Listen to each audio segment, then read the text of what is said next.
এই মুহূর্তে ফিলিস্তিনের গাজার মানুষদের চেয়েও বেশি ক্ষুধার্ত ঢাকার মানুষ। তা না হলে ভাত খাওয়ার জন্য মানুষ এমন উগ্র হয় কিভাবে? ভিডিওটি দেখে যে কারো মনে হতেই পারে এটা কোনো যুদ্ধ বিধ্বস্ত দেশের ভিডিও, যেখানে খাবারের অভাবে মানুষ দিনের পর দিন না খেয়েছিল আর চোখের সামনে খাবার দেখতেই তাতে হামলে পড়েছে। কিন্তু এমনটা যারা ভাবছেন তাদের জানিয়ে রাখি, এটা কোনো যুদ্ধ বিধ্বস্ত দেশের ভিডিও নয়, বরং এটা ঢাকার ফুটপাতে গড়ে ওঠা একটি খাবার হোটেলের চিত্র। এই মানুষগুলোকে দেখে আপনার মায়া হতে পারে, মনে হতে পারে কতদিন এরা খায়নি। মিজানের গরিবের এই বুফেতে এখন এমন সব গরিব প্রাণীর দেখা মিলছে যারা মানুষ হয়েও কোনোদিন ভাত খায়নি। আর তাই তো ভাতের মার না ফেলতেই, ভাত ঠিকভাবে পরিবেশন না করতেই শুরু হচ্ছে ভাত নিয়ে কাড়াকাড়ি। ওদিকে তরকারির মাংস আলু সেদ্ধ না হতেই কড়াই থেকে তরকারির পানি নামানের ঝোল প্লেটে উঠিয়ে নিয়ে অপেক্ষা করে কখন ভাত হবে। আর এই ভুখানাঙ্গাগুলো জীবনে প্রথমবার একটু ভাত খাবে। মিজানের হোটেলে আরো এক শ্রেণীর গরিব প্রাণীর দেখা পাবেন যারা কিনা ৫ থেকে ৬,০০০ টাকা ভাড়া দিয়ে এসেছে শুধুমাত্র একটু মিজানের হোটেলে ভাত খেতে চায় বলে।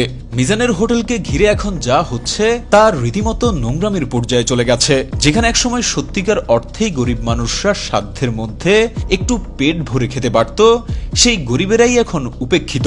মিজানের হোটেলে এখন তারা খাবার পায় না, খাবার পেতে হলে ১ থেকে ২ ঘন্টা অপেক্ষা করতে হয়। মিজানের গরিবের হোটেলে সত্যিকার গরিবদের জায়গা দখল করে ফেলেছে এক শ্রেণীর শখ করে গরিব সাজা মানুষগুলো, যা সত্যি দুঃখজনক। আমি এই যে 2 বার নিয়েছি, আমি আস্তে আস্তে 14 বার পূরণ করব। টার্গেট নিয়েছি না। ভাতের জন্য দাঁড়ায় আছে মিনিমাম 40 মিনিট যাবো।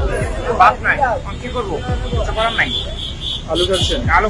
1.5 ঘন্টা পরে খাবার পাইছি। আমি টিকিট লইতে গিয়ে টিকিট পাই না, লইতে পারি না। দেন কত মানুষের ভিড়, হাজার হাজার লোক। এটা যারা রিক্সা চালাইতেছে ওনাদের জন্য খারাপ হইতেছে।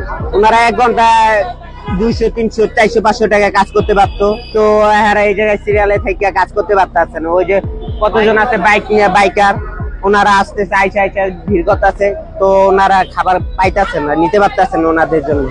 তখন কি করতেছে, রিক্সাওয়ালারা বাধ্য হয়ে যাইতেছে গা, চলে যাইতেছে গা খাবার না খায়া। আর কি আর করবো কর